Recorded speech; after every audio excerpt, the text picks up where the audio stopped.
کیا اثر ہوگا، اور دوسرا جو سب سے خطرناک چیز ہوئی ہے اس ملک کے ساتھ، اس کے اوپر بات کروں گا، جو انہوں نے نیب کی امینڈمنٹس کے نام پہ ہمارے پاکستان کو ادھر یہ لے گئے ہیں کہ مجھے خوف ہے کہ یہ ایک جو کہتے ہیں نا فیلڈ سٹیٹ، ایک ملک جو تباہی کی طرف انہوں نے دھکیل دیا ہے. وہ میں صرف دو چیزوں کے اوپر آج بات کروں گا. پہلی چیز، یہ تو اب واضح ہو جانا چاہیے ساری قوم کو کہ ان کی کوئی تیاری نہیں تھی ملک کی معیشت ٹھیک کرنے کے لیے. ان کی کوئی تیاری نہیں تھی کہ یہ کسی طرح قیمتیں نیچے لے کے آئیں. یعنی جو ہمارا شور مچا ہوا تھا کہ جی مہنگائی ہو گئی، بہت بڑی مہنگائی ہو گئی، اور یہ مہنگائی مارچ ہوگی اور آ کے مہنگائی کم کریں گے. تو اب تو یہ واضح ہو جانا چاہیے کہ نہ ان کے ذہن میں مہنگائی تھی اور نہ ان کے ذہن میں یہ تھا کہ اس کی معیشت کیسے ٹھیک کرنی ہے. ان کے صرف ذہن پہ ایک چیز سوار تھی کہ کیسے جو انہوں نے اتنی محنت سے دوسری باری، پہلے N R O general Musharraf دے چکا تھا، معاف کر چکا تھا سارے جو انہوں نے چوری کی تھی اپنے 90 کی دہائی میں، جب دو دفعہ ان کی حکومتیں کرپشن پہ گئی تھیں، تو وہ تو معاف ہو گئی تھی. انہوں نے کیسے جو پچھلے 10 سال میں انہوں نے ملک کو مقروض کیا اور خود اربوں پتی بن گئے، اور ان کے باہر پیسہ بینکوں کے اندر اور محلات پہ، تو وہ کیسے معاف کروانا تھا. تو ساری ان کی کوشش وہ تھی. تو لہٰذا اس کے اوپر میں بعد میں آؤں گا، لیکن پہلے میں صرف آپ کو کہہ دوں کہ پہلے تو کبھی پاکستان کی تاریخ میں ہم نے نہیں سنا پروویژنل بجٹ. یہ کبھی ہم نے نہیں سنا کہ یہ کوئی عارضی بجٹ آ رہا ہے. تو اس کا مطلب کہ تیاری نہیں تھی، اور عارضی بجٹ یہ لے کے آئے تھے صرف خانہ پوری کرنے کے لیے. اس کے بعد اس سے پہلے انہوں نے قیمتیں بڑھا چکے تھے. آپ کو پتہ ہے تیل کی قیمت، ڈیزل اور پیٹرول کی قیمت اور بجلی کی قیمت آسمانوں پہ چلی گئی تھی، جس سے باقی ساری اور قیمتیں اوپر چلی گئی تھیں. تو اب اس کے بعد یہ ایک اور بجٹ لے کے آئے. اب اس بجٹ میں صرف آپ کو موٹی بات کرتا ہوں. سب سے پہلے انہوں نے کیا کیا؟ انہوں نے سب سے پہلے جو عام آدمی ہے اس کا تو معاشی قتل کر دیا. جتنی انہوں نے قیمتیں بڑھائی ہیں پیٹرول کی اور ڈیزل کی اور بجلی کی، یہ ابھی یہاں رکیں گی نہیں. پہلے تو اتنی کبھی قیمتیں بڑھی نہیں ہیں. اس کے بعد انہوں نے ایک پیٹرولیم لیوی لے کے آئے ہیں جو 50 روپے پر لیٹر ہے. یہ اب انہوں نے مزید اس کے یہ قیمت اور بڑھانی ہے. تو یہ ابھی یہاں رکنی نہیں ہے. یہ ابھی جب قیمتیں بڑھیں گی تو سب سے پہلے یاد رکھیں کہ عام آدمی جس کے مشکل سے آج کل کی انٹرنیشنل مہنگائی ہے، یہ سب مانتے ہیں کرونا کی وجہ سے ایک انٹرنیشنل عالمی مہنگائی ہے، تو ایک تو پہلے وہ مشکل میں تھے. اب انہوں نے جو مزید اور ان کے اوپر بوجھ ڈالا ہے، پہلے تو اور بوجھ پڑا ہے اور اب مزید اور بوجھ پڑے گا. دوسرا، انہوں نے جو کارپوریٹ ٹیکس لگایا، جو انہوں نے سپر ٹیکس لگایا. اب یہ سپر ٹیکس کی وجہ سے ہمارا جو اس وقت جو کارپوریٹ کا ٹیکس ہے وہ چلا جائے گا 39% پہ، 39%. جبکہ ہندوستان اور بنگلہ دیش جو یاد رکھیں مقابلہ کرتے ہیں، ہم چیزیں جو بیچتے ہیں دنیا میں، ہمارے جو کمپیٹیٹرز ہیں جن سے ہم مقابلہ کرتے ہیں، وہ ہندوستان اور بنگلہ دیش ہیں. ان کے 25% ہے. اب اس کا مطلب کہ ہماری چیزیں جب آپ یہ ٹیکس لگائیں گے تو ہماری چیزیں مہنگی ہو جائیں گی.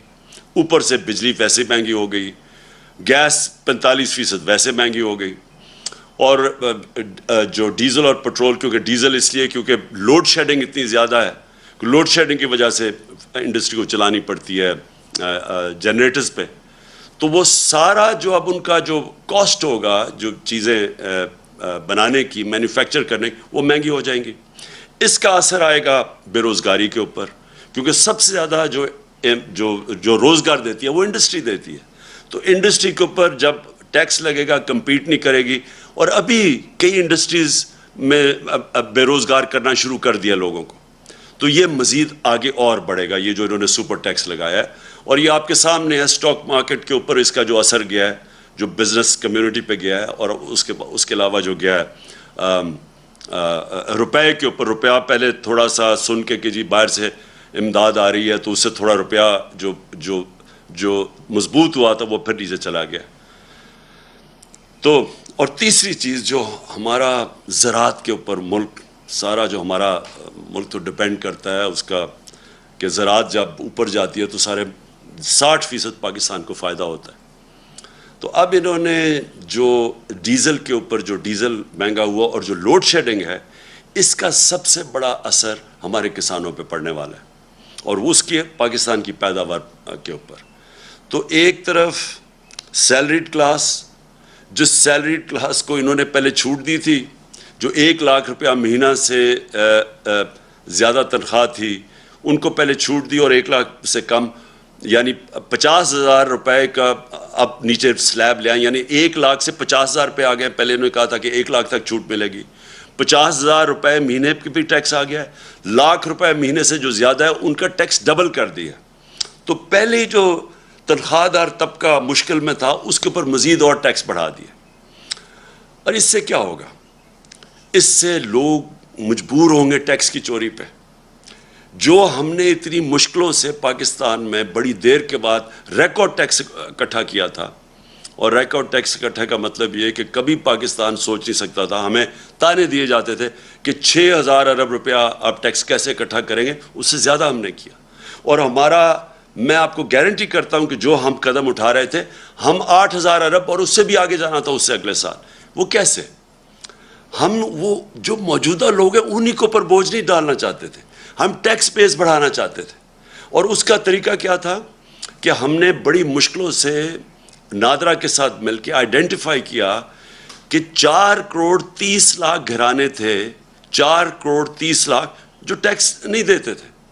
ان کو ہم نے آرٹیفیشل انٹیلیجنس یہ ایک نیا طریقہ ہے جس سے آپ ان کو ان کی رہن سہن کیسا ہے ان کے پاس گاڑی ہے گھر کدھر ہے یہ ساری چیزیں دیکھ کے ان کی ٹریول کتنی ہے وہ فیڈ کر کے کمپیوٹر میں آرٹیفیشل انٹیلیجنس کے ذریعے ہم نے سب پتہ چل گیا تھا کہ کون کتنا ٹیکس دے سکتا ہے. اور اپریل سے جب ہماری گورنمنٹ گئی ہے ہم نے پورا پلان بنایا ہوا تھا کہ ان کو ہم نے کیسے ٹیکس نیٹ پہ لے کے آنا ہے. اس کا مطلب ہمارا ٹیکس نیٹ بڑھ جانا تھا اور بجائے انہی لوگوں کے اوپر زیادہ ٹیکس ڈالتے بلکہ اگر ہم کم بھی ٹیکس کرتے تو کیونکہ وہ نیٹ بڑھ جانا تھا ہمیں ہماری ٹیکس کی آمدنی جو میں سمجھتا ہوں کہ 8,000 سے پھر ہم نے اوپر جانا تھا. پھر ہم نے ایک ٹیکنالوجی کا استعمال کیا اور یہ سارا ٹیکنالوجی کے ذریعے ہمارا پلان تھا. ہم نے جو ٹریک اینڈ ٹریس سسٹم ہے ایک یہ جو بڑی ہم نے دیکھا کہ شوگر انڈسٹری کے اندر جب تفتیش کی تو جو شوگر انڈسٹری کے اندر کئی ملز 70% صرف ڈکلیئر کرتے تھے اپنی سیلز ٹیکس کے لیے کہ کتنی انہوں نے چینی بنائی ہے باقی 30% وہ آف بکس بیچتے تھے یعنی اس کے اوپر سیلز ٹیکس نہیں دیتے تھے. اس کے لیے ہم ٹریک اینڈ ٹریس سسٹم لے کے آئے کہ ایک ایسا سسٹم ہے کہ اس کے ذریعے ہر بوری کے اوپر وہ لگتا ہے تو بیٹھے ہمیں پتہ چل جاتا ہے کہ کتنا انہوں نے پروڈیوس کیا اور کتنا وہ بیچ رہے ہیں. یعنی یہ جو چوری ہے سیلز ٹیکس کی اس کو ختم کرنے کے لیے سسٹم لے کے آئے تھے. 20 انڈسٹریز کو ہم نے چنا تھا 3 پہ ہم شروع کر دیا تھا ٹریک اینڈ ٹریس سسٹم اور ہمارا پلان تھا کہ 20 تک ہم پہنچیں گے. تو ہم نے جو اپنا ٹیکس تھا اس طرح بڑھانا تھا ٹیکس کی چوری کم کر کے. پھر جو ریٹیل سیکٹر دکانیں جو ہیں اس وقت جو دکانوں کا جو ٹوٹل دکانوں کی جو پیسہ دکانوں سے بنتا ہے یعنی جو ان کا جو ٹوٹل ٹرن اوور ہے وہ 20,000 ارب روپیہ ہے اور جو ٹیکس دیتی ہیں دکانیں وہ صرف اس میں سے 4,000 ارب دیتی ہیں. تو ہم ٹیکنالوجی کا استعمال کر کے باقی دکانوں کو بھی ٹیکس نیٹ میں لانا چاہتے تھے. تو کوشش کیا کر رہے تھے کہ ٹیکس نہ ہم بڑھائیں ہم ٹیکس بیس بڑھائیں اور اس سے ہم پیسہ اکٹھا کریں اور انشاءاللہ اس پہ ہم ٹارگٹ پہ جا رہے تھے اللہ کے فضل سے جس طرح ہماری ریکارڈ ٹیکس کلیکشن ہوئی. اور کیونکہ ہم نے بوجھ نہیں ڈالا اپنی انڈسٹری کے اوپر ریکارڈ پرفارمنس تھی ہماری انڈسٹری کی ہماری ریکارڈ ایکسپورٹس تھی. ٹیکسٹائل نے ریکارڈ ایکسپورٹس کی. ٹیکسٹائل سیکٹر جو بند ہو رہا تھا جب ہماری گورنمنٹ آئی ہے اور پوچھ سکتے ہیں فیصل آباد میں وہ ٹیکسٹائل میں مزدور نہیں ملتے تھے ٹیکسٹائل انڈسٹری کے لیے اور اس لیے وہ آگے جا رہی تھی. تو انہوں نے جو آپ سٹیپس لگائے ہیں یہ جو ہماری ساری اور زراعت میں بات کر رہا ہوں کہ ریکارڈ پروڈکشن تھی 4.4% پہ ہماری زراعت بڑھ رہی تھی. اور یہ ساری چیزیں یہ میں نہیں کہہ رہا یہ پاکستان کی اکنامک سروے کے اندر تھی جو ہماری اکنامک سروے کی یہ رزلٹس ہیں آپ دیکھ سکتے ہیں, وہ یہ گورنمنٹ نے دی ہے, ہم نے نہیں دی.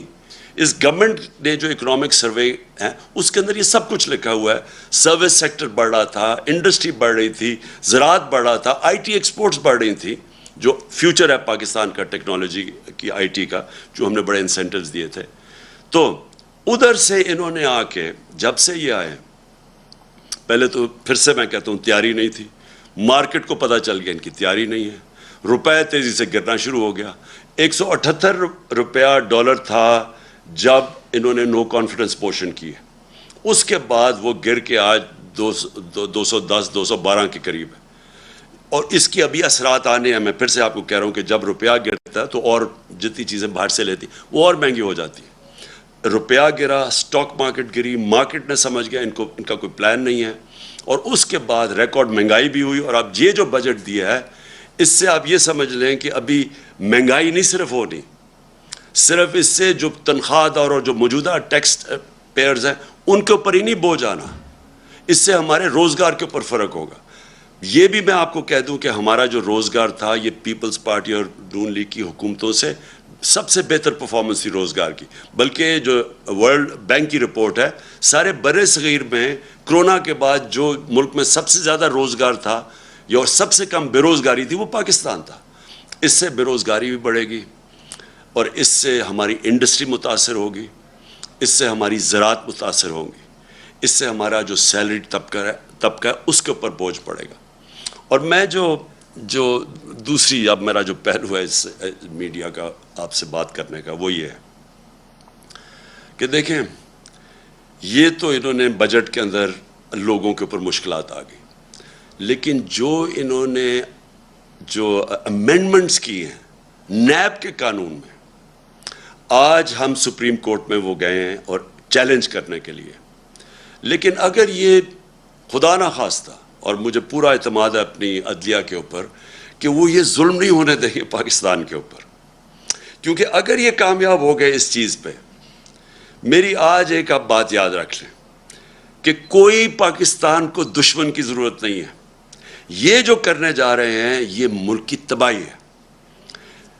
دیکھیں, میں اپنی قوم کو جب تک میں زندہ ہوں, میں نبی صلی اللہ علیہ وسلم کی جو حدیث ہے کہ تمہارے سے پہلے بڑی قومیں تباہ ہوئیں, جب بڑا ڈاکو چوری کرتا تھا تو اس کو آپ نہیں پکڑتے تھے اور صرف چھوٹے چور جیل میں جاتے تھے.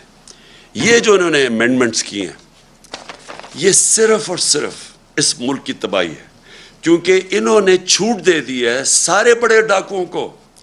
آج اگر میں بڑا کرپٹ ہوں تو مجھے انہوں نے امینڈمنٹ کے ذریعے انہوں نے آج مجھے چھوٹ دے دی ہے. میں دل بھر کے ملک کو لوٹوں, لیکن مجھے جو انہوں نے قانون پاس کر دیا مجھے کوئی نہیں اب پکڑ سکے گا. صرف پکڑے جائیں گے چھوٹے چور, اور وہ چور جو بیوقوف ہیں. عقل مند چور وہ چھوٹا بھی بچ جائے گا جو انہوں نے چیزیں کر دی. میں صرف آپ کو موٹی موٹی چیزیں بتاتا ہوں کہ انہوں نے اپنی چوری بچانے کے لیے کیسے ہمارے سارے ملک کا انصاف کا نظام تباہ کیا ہے.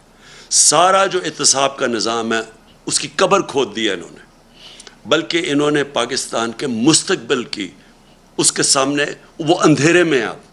اور میں آپ کو بتاتا ہوں کیا کیا انہوں نے سب سے پہلے یہ کیا کہ اگر میں ہوں سرکاری, میں ایم این ہوں, میں وزیر ہوں, میں وزیر اعظم ہوں, میں بیوروکریٹ ہوں, میں اگر چوری کرتا ہوں اپنی پوزیشن کو, اپنی پبلک پوزیشن کو استعمال کرتے ہوئے میں چوری کرتا ہوں, میں پیسے بناتا ہوں, میں اگر وہ اپنے بیوی بچوں کے نام ڈال دیتا ہوں, دوستوں کے ڈال دیتا ہوں, رشتہ داروں کے نام پہ کر دیتا ہوں, اس نئے قانون کے مطابق مجھے کوئی نہیں پکڑے گا. یعنی آپ یہ سمجھ جائیں کہ اگر آج نواز شریف اگر وہ اپنی بیٹی کے نام پہ باہر پراپرٹیز لے لیتا ہے, آپ کوئی نہیں پوچھ سکتے. آپ بڑے بڑیاں زمینیں خرید سکتے ہیں اپنے بچوں کے نام پہ, آپ کو کوئی نہیں پوچھ سکتا, کیونکہ انہوں نے تو کہہ دیا کہ جناب صرف وہ ذمہ دار ہے, اگر میرے پاس پیسے تو میں جواب دوں. اچھا, لیکن نہ تو اچھا یہ جو فلودے والے اور یہ جو پاپڑ والے جن کے نام پہ انہوں نے بے نامی چیزیں لی تھی, یہ اب سارے پاک ہو جائیں گے اس سے. پھر اگر فیک اکاؤنٹس میں پیسہ آ بھی گیا اور پوچھ لیا ان سے تو پوچھیں گے کیا کہ اگر مثلا 1 ارب روپیہ میرے اکاؤنٹ میں آ گیا لیکن وہ میں نے سارا یا خرچ کر دیا یا باہر بھیج دیا یا اس سے عموماً ہوتا کیا جب آپ زیادہ پیسہ بناتے ہیں یا یہ جو بڑے بڑے ڈاکو ہیں ان کا اصل میں نقصان کیا کرتے ہیں یہ کیونکہ ان کی چوری زیادہ ہوتی ہے. اب شہباز شریف کی اور بچوں کی صرف جو پکڑی گئی ہے, باقی یہ یاد رکھیں یہ پکڑے گئے ہیں, جو نہیں پکڑے گئے اس کا ہمیں پتہ ہی نہیں ہے. 16 ارب روپے کے جو ایف آئی کا کیس ہے, اب یہ کیا وہ پیسہ رکھ سکتے ہیں پاکستان؟ 16 ارب کا جواب دینا پڑے گا. لہٰذا یہ ہنڈی حوالے سے باہر بھیج دیتے ہیں پیسہ. یہ جو ان کی باہر پراپرٹیز ہے آپ اندازہ نہیں لگا سکتے کتنا پیسہ باہر بھیج. اگر پاکستان میں رکھیں گے پکڑا جائے گا. یہ ہمارا ہی نہیں ہے کیس, یہ جتنے بھی ملک جن کے اندر غربت ہے, جن کو ڈیولپنگ ورلڈ کہتے ہیں, وہاں سارا ملک ان کی غربت کی وجہ یہ ہے. وہ بھی طاقتور ڈاکوں کو نہیں پکڑ سکتے جس کو وائٹ کالر کرائم کہتے ہیں. ان کے پاس بھی وہ وکیل نہیں ہوتے جو ان کی وائٹ کالر کرائم پکڑ سکے. وہ بھی کیا کرتے ہیں کہ وہ بھی پیسہ چوری کیا ملک سے باہر بھیج دیا. تو یہ جو رپورٹ ہے یہ بھی میں بار بار لوگوں کو بتاتا رہتا ہوں کہ یونائٹڈ نیشنز کے سیکرٹری جنرل نے یہ تفتیش کروائی ہے. وہ پینل کا نام ہے فیکٹ آئی پینل. اس کے مطابق 1700 ارب روپیہ ہر سال غریب ملکوں سے جاتا ہے امیر ملکوں میں اور آف شور اکاؤنٹس پہ, اور بڑے بڑے ان کے محلات لینے کے لیے, جس طرح لنڈن میں مے فیئر کے اندر بڑے بڑے نواز شریف جن محلوں میں رہتا ہے, اس طرح ساری غریب ملکوں سے ان کے پیسے والے لوگ, ان کے وزیر, وہ سارے یہ کر رہے ہیں. اس لیے ہر سال غریب ملک غریب ہوتے جاتے ہیں کیونکہ اس طرح کے بیٹھے ہوئے ہیں جو زرداری اور شریف, یہ ملک سے پیسہ باہر بھیج دیتے ہیں. تو اب انہوں نے کیا کیا ہے کہ پہلے تو انہوں نے کہا نا کہ جی اگر وہ مثلا پاپڑ والے کے نام یا وہ مقصود چپڑاسی کے نام پہ ہیں تو آپ پوچھ نہیں سکتے. پہلے تو یہ آ گیا. دوسری چیز کہ اگر آپ کا پیسہ باہر پڑا ہے اور آپ اس گورنمنٹ سے پوچھتے ہیں یا بینک سے پوچھتے ہیں جی بتائیں یہ پاکستانیوں کا پیسہ باہر پڑا ہے, اور وہ ہمیں بتاتے ہیں کہ ہاں جی اتنے پیسے باہر پڑے ہیں یا فلانے آدمی کا بینک میں اتنے پیسے پڑے ہیں. اب انہوں نے قانون یہ پاس کیا ہے کہ اگر وہ کہتا ہے نا جی اس کے بینک اکاؤنٹ میں کوئی 50 ارب روپیہ پڑا ہے یا 1 ارب روپیہ پڑا ہے تو وہ اب ایڈمیسیبل نہیں ہے, یعنی وہ عدالت میں آپ نہیں لے جا سکتے. وہ جو بھیجے گا, جس طرح مریم نواز کا انہوں نے بھیجا کہ یہ جو 4 مہنگے لنڈن کے فلیٹ ہیں مے فیئر میں, یہ جو کمپنیز کے نام پہ لیے ہوئے ہیں, وہ کمپنیز کی جو مالک کا ہے وہ مریم نواز ہے, اور وہاں کی برٹش ورجن آئلینڈ کی کمپنی نے جے آئی ٹی کو لیٹر بھیجا تھا. انہوں نے جو قانون پاس کیا ہے اب وہ لیٹر کی کوئی اہمیت نہیں ہے, وہ ایڈمٹ ہی نہیں ہو سکتا. تو مطلب یہ ہے کہ جو اس ملک کے بڑے بڑے ڈاکو ہیں انہوں نے صرف پیسہ ملک سے باہر بھیجنا ہے, آپ پوچھ نہیں سکتے ان کو. اگر آپ کو پتہ بھی چل جائے کہ انہوں نے یہ بڑے بڑے محلوں میں رہ رہے ہیں, آپ نہیں پوچھ سکتے ان کو کیونکہ اپنے آپ کو اجازت دے دی ہے. تو اس کا مطلب جو چھوٹے چور, جو سائیکل چور, جو بھینس چور, جو موٹر چور, یہ اس طرح کے لوگ ہی صرف پکڑے جائیں گے. بڑے بڑے ڈاکو آپ نہیں پکڑ جا سکتے. اور پھر انہوں نے ایک اور کام کیا, ساری دنیا کے اندر جب پبلک آفس ہولڈر ہوتا ہے, مثلا میں سرکاری عہدے پہ بیٹھا ہوا ہوں, اور کرپشن کا مطلب کیا ہوتا ہے, کرپشن ہوتی تب ہے جب آپ اپنی طاقت کو, جو وزیر, پرائم منسٹر, بیوروکریٹ, جو بھی آپ کی پوزیشن کو استعمال کرتے ہوئے پیسہ بنائیں, اس کو کرپشن کہتے ہیں. تو میں جب اب ساری دنیا میں قانون یہ ہے کہ میں اگر اس عہدے میں بیٹھا ہوں اور ایک دم میری صرف میں جس طرح مقصود چپڑاسی 15,000 روپے اس کی تنخواہ ہے اور ایک دم 4.25 ارب روپے اس کے بینک میں آ جاتا ہے, تو ساری دنیا کے اندر قانون کیا ہے کہ آپ کو پبلک آفس ہولڈر کو عمران خان کو بتانا پڑے گا کہ آپ کے بینک میں اتنے پیسے کدھر سے آ گئے. انہوں نے کیا کیا ہے, انہوں نے اس کو الٹا کر دیا. انہوں نے کہا کہ اب ان کو بتانا پڑے گا, یا نیب کو یا جو بھی ادارہ ہو اس کو بتانا پڑے گا کہ ان کے پاس پیسہ کدھر سے آیا. یعنی مجھے نہیں بتانا پڑے گا. یہ چینج کر دیا انہوں نے کہ اچھا جی اگر آپ میرے بینک میں پیسے آ بھی گئے زیادہ تو وہ مجھے نہیں بتانا پڑے گا, وہ ان کو ثابت کرنا پڑے گا کہ یہ غلط, یہ چوری کا پیسہ ہے. یہ وہ کام کر رہے ہیں جو کہ پہلی دفعہ پاکستان میں یہ قانون بدل رہے ہیں. یہ وہ کام کر رہے ہیں جس کو وائٹ کالر کرائم کہتے ہیں, اس کو پکڑنا ناممکن ہو جائے گا. آگے ہی پاکستان میں جو وائٹ کالر کرائم ہے, جو پیسے والے لوگ ہیں, جو بڑا پیسہ چوری ہوتا ہے, آگے پاکستان میں ہمارے لیے بڑا مشکل ہے ان کو سزا دینا, آگے مشکل ہے. تو انہوں نے تو ان کے لیے اور آسان کر دی چوری کرنے کے لیے. انہوں نے تو یہ کر دیا کہ اب گورنمنٹ کدھر سے ثابت کرے گی. ان کے پاس مہنگے مہنگے وکیل ہیں, جنہوں نے اربوں روپے کی چوری کرنی ہے ان کے تو وکیل بڑے مہنگے مہنگے. گورنمنٹ کدھر سے گورنمنٹ کا وکیل ثابت کرتا پھرے گا نہیں جی اصل میں وہ وہاں چوری کی ہے, کیونکہ چھپانے کے اتنے طریقے ہیں. باہر کی کمپنیز ہیں, باہر سے ریمیٹنس دکھا, 100 طریقے انہوں نے اختیار کیے ہوئے ہیں جس کی وجہ سے ہمیں مشکل ہوتا ہے. تو اب تو انہوں نے ناممکن ہی کر دیا ہے کہ اب اس کا مطلب کہ اگر یہ سارے جتنے بھی اب گورنمنٹ میں آ کے ہم جتنی مرضی اب ہم چوری کریں, آپ ان کو پکڑ ہی نہیں سکتے. یہ جو انہوں نے کیا ہے, میں آپ کو یقین دلاتا ہوں کہ میری جو ساری سٹرگل آج سے 26 سال پہلے میں نے شروع کی تھی, میں پہلا آدمی تھا جو کرپشن کو مین ایشو لے کے آیا تھا پاکستان میں, کیونکہ میں نے دنیا دیکھی ہوئی تھی.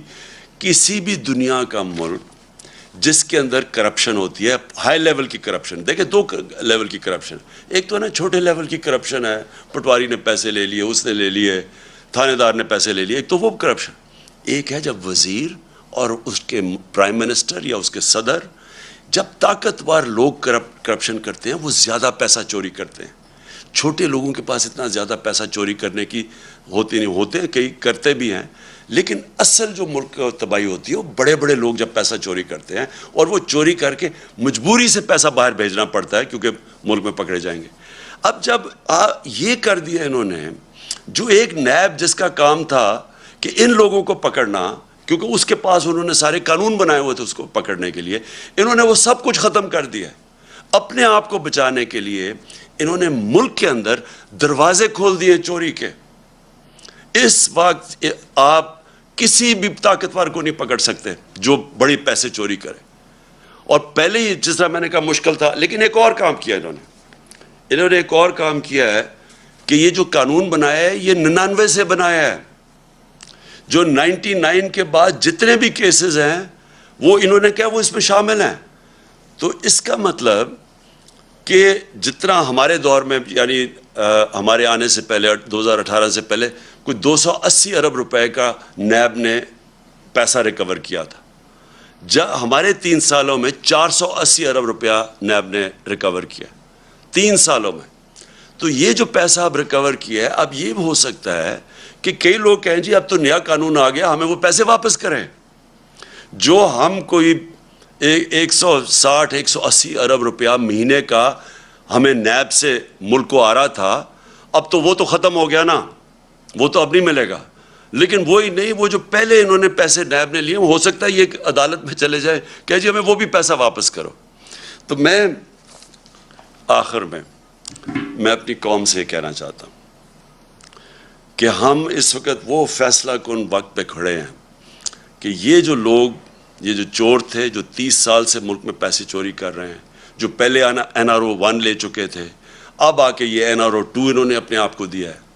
ہم نے جس طرح کہا سپریم کورٹ میں ہم چیلنج تو کر رہے ہیں, لیکن اگر یہ کامیاب ہو جاتے ہیں اور یہ قانون رہ جاتے ہیں, آپ یہ سمجھ جائیں کہ پاکستان ایک بنانا ریپبلک بن جائے گا. ابھی تو ہم کہتے ہیں نا بننے جا رہے ہیں. بنانا ریپبلک کیا ہوتا ہے؟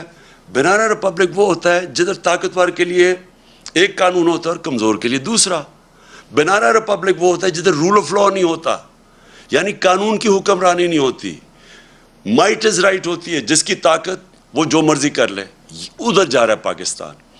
ایک طرف ہم نے ٹیکس لگا دیے لوگوں کے اوپر, تنخواہ دار لوگوں کے اوپر, اپنی کارپوریٹ کے اوپر ٹیکس لگا دیے, کسانوں کے اور عام آدمی کے لیے ڈیزل, پٹرول, بجلی وہاں تک پہنچا دیا ہے کہ ان کے لیے اب مشکل ہوگا گزارا کرنا. دوسری طرف جو سب سے بڑے طاقتور ڈاکو ہیں اس ملک میں, جنہوں نے 30 سال سے لوٹ رہے ہیں ملک کو, جن کے پاس اربوں روپے کی پراپرٹیز باہر ہیں, ان لوگوں کو 1100 ارب روپیہ معاف کر دیا ہے. ٹیکس لگا رہے ہیں ہم نے کتنے ٹیکس, 8 انہوں نے ایکسٹرا IMF کے کہنے پہ ٹیکس لگائے ہیں. تو وہ جو لوگ لوٹ رہے تھے ملک کو 1100 ارب روپیہ ان کا معاف کر دیا ہے اس نیب امینڈمنٹ نے. 1100 ارب روپیہ. ذرا ذہن میں ڈال لیں کہ یہ پیسہ پاکستان کا پیسہ تھا جو چوری ہوا ہے. یہ کبھی ان کو اجازت ہی نہیں ہونی چاہیے پیسہ معاف کرنے کے لیے. یہ قوم کا پیسہ تھا. اپنے آپ کو چھوٹ دے دی ہے. اپنے آپ کو بچانے کے لیے یہ نے ملک کو کدھر تک پہنچایا, انہوں نے کتنا نقصان کیا ہے.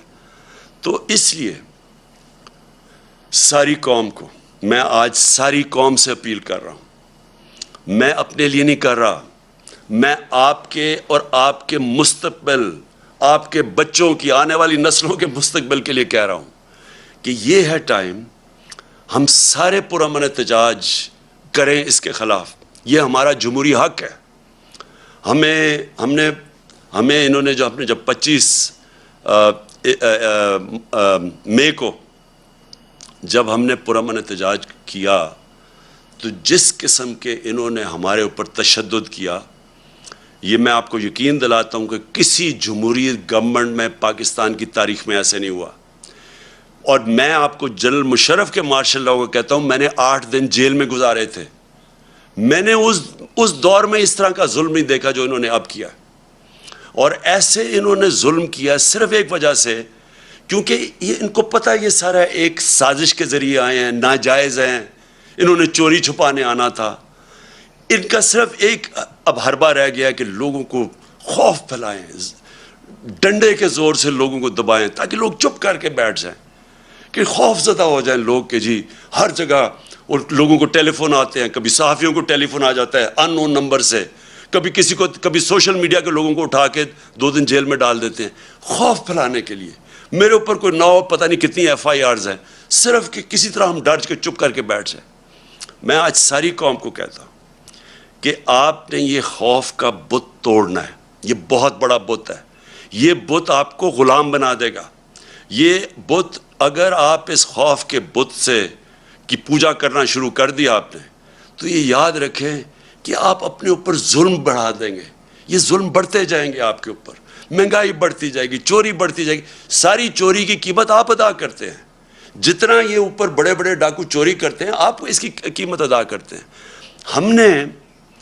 انہوں نے 3.5 سال کیمپین چلائی, اور مجھے پتہ ہے کدھر سے پیسے میڈیا کے اوپر چلا, مجھے پتہ ہے باہر سے فنڈنگ کدھر سے ہوئی ہمارے اگینسٹ یہ جو پوری سازش تھی. آپ یہ دیکھیں کہ آخری 2 سال میں 17 سال میں جو سب سے زیادہ پاکستان کی 17 سال کے بعد, اس کے باوجود کہ بینکرپٹ ملا تھا, دیوالیہ نکلا ہوا تھا, اس کے باوجود کرونا ہوا تھا, اس کے باوجود آخری 2 سال میں 17 سال کے بعد سب سے زیادہ گروتھ ریٹ تھی ہماری, یعنی ڈیولپمنٹ تھی. کرونا کے باوجود, IMF کے پروگرام کے باوجود, آج دنیا اکنالج کرتی ہے جو ہمارا احساس کا پروگرام تھا. اسٹینفورڈ یونیورسٹی کی ریسرچ دیکھ لیں, انہوں نے اکنالج کیا کہ پاکستان ایک فلائی ریاست بننے کی طرف جا رہی تھی. یہ ہم نہیں کہہ رہے تھے, یہ باہر کی دنیا اکنالج کر رہی ہے. ہمارا جو کلائمیٹ چینج کا پروگرام تھا, دنیا اکنالج کر رہی تھی. 10 ڈیمز ہم نے پہلی دفعہ شروع کیا کہ پاکستان کے آگے مستقبل کا سوچا جائے. اس دور کے اندر, مشکل دور میں, آج آپ دیکھ لیں کہ ہمارا معاوضہ کریں جو انہوں نے کیا کہ صرف 2 مہینے کے اندر. میں اپنی ساری قوم کو آج کہتا ہوں کہ یہ آپ کے اوپر خوف بھی پھیلائیں گے میڈیا کے. میں تو آج سلام کرتا ہوں ان صحافیوں کو, میڈیا اینکرز کو, جن کے اوپر FIRs کاٹی ہوئی ہیں, جن کو ٹیلی فون کر کر کے دھمکیاں دی جا رہی ہیں. میڈیا آنرز کو میں ان کو سلام کرتا ہوں, جو 2-3-4 میڈیا آنرز جو آج کھڑے ہوئے ہیں, اس کے باوجود کہ دھمکیاں ملتی ہیں, اس کے باوجود آج کھڑے ہیں اور حق اور سچ پہ کھڑے ہیں. میں آج اپنی ساری قوم کو کہنا چاہتا ہوں, آپ نے اس طرح کے لوگوں کے جتنے یہ آپ کو ڈرانے کی کوشش اور ظلم کرنے کی کوشش, اس سے نہ گھبرائیں. وقت آ گیا سٹینڈ لینے کا. میں آپ سب کو دعوت دیتا ہوں کہ اگلے ہفتے کی شام کو میں ایک بڑا پروٹیسٹ جلسہ کر رہا ہوں پریڈ گراؤنڈ میں, اور یہ ہوگا صرف پنڈی اور اسلام آباد سے میں لوگوں کو یہاں اکٹھا کر رہا ہوں. باقی پشاور میں اور پنڈی, لاہور میں, کراچی میں, ملتان میں, ہمارے جو بڑے بڑے شہر ہیں, ان سارے شہروں کے اندر, فیصل آباد میں, خاص طور پہ آج فیصل آباد میں جدھر مشکلوں کا سامنا کرنا پڑا ہے. میں ساروں کو کہہ رہا ہوں کہ آپ نے وہاں جلسے کرنے ہیں ہفتے کی رات کو, اور میں انشاءاللہ کروں گا پریڈ گراؤنڈ میں جلسہ. میں چاہتا ہوں کہ بھرپور طریقے سے آپ شرکت کریں, اور پھر سے آپ شرکت کریں میرے لیے نہیں, اپنے لیے, اپنے ملک کے لیے, اپنے بچوں کے مستقبل کے لیے.